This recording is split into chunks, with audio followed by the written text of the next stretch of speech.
10회는 5 변호사들이 각자 맡은 사건을 통해 변호사라는 직업의 본질과 자신의 양심 사이에서 깊은 갈등을 겪는 모습을 그렸습니다. 이들은 정의를 실현하기 위해 변호사가 되었지만 현실의 벽에 부딪히며 각자의 길이 진정으로 맞는지 고민하기 시작합니다.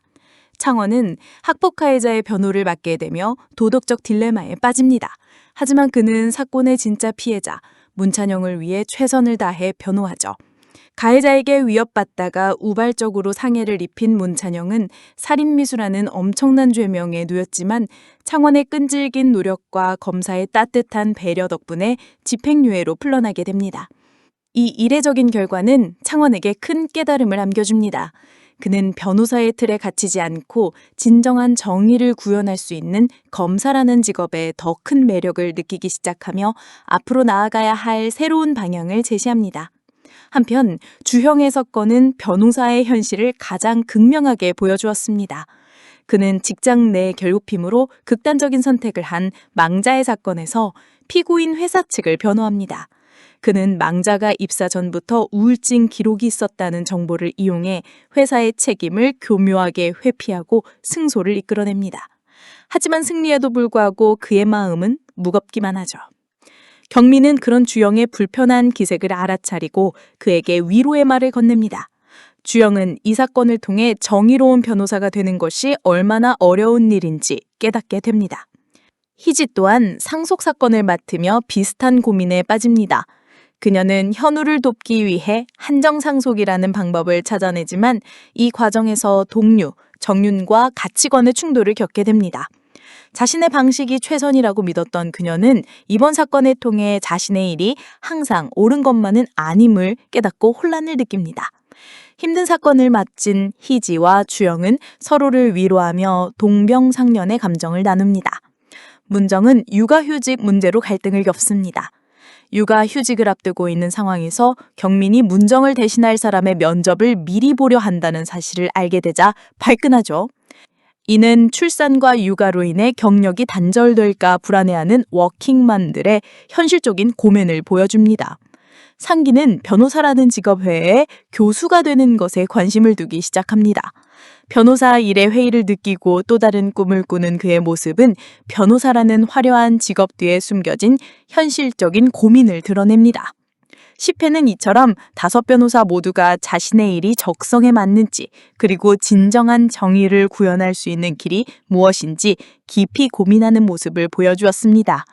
이들은 이제 단순히 사건을 처리하는 변호사를 넘어 자신의 삶과 직업의 의미를 찾아가는 중요한 기로에 서게 된 것입니다. 이들의 앞으로의 행보는 각자 변호사를 그만두거나 혹은 5명이 모여 그들만의 이상적인 로펌을 만들게 될 것으로 예상됩니다. 드라마의 흐름을 보아 최종회에서는 5명의 변호사들이 각자의 길에서 마침내 해답을 찾게 될 것 같습니다. 현실과 이상 사이에서 갈등했던 이들은 결국 변호사라는 직업을 통해 얻은 소중한 경험을 발판 삼아 새로운 삶을 시작할 것 같네요. 창원은 문찬영 사건을 계기로 자신이 진정으로 원하는 것은 정의를 실현하는 것임을 깨닫고 검사 임용시험에 최종 합격할 겁니다.